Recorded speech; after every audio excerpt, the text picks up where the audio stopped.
before we get to 2027, I think more importantly would be what we allowed to happen. So the Senate has passed, but because what they have passed is different from what the House has passed, the next process is what they call a conference committee.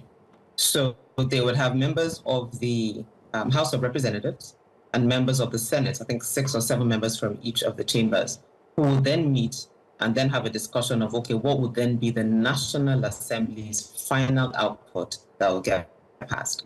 And I think this provides an opportunity for Nigerians to really take their anger, commentary, whatever you want to call it, beyond social media, private conversations, woe is me, Nigeria is about to go to the doldrums, and put pressure on their senators. There are 109 senators.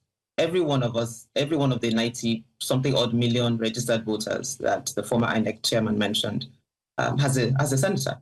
So really sit on their heads, as I will put it. Yes, there's a committee that has like 6 or 7, but I think more importantly is really to put our senators under pressure for them to understand that citizens will not consider 2027 a fair election, or perhaps an election they plan to participate in, if these things are not amended. And I think maybe it needs to get to that point where Nigerians say, you know what, if we don't solve this problem, if we don't have an act that ensures that we would have free, fair, and credible elections, then we will not participate in this process. We will not go to the polls.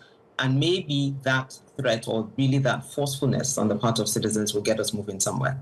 Unfortunately, because of this drive to a one-party state where everybody and their mother is joining APC per day, it means that even on the floor, the level of debate will be quite challenging, since they're all facing the same direction.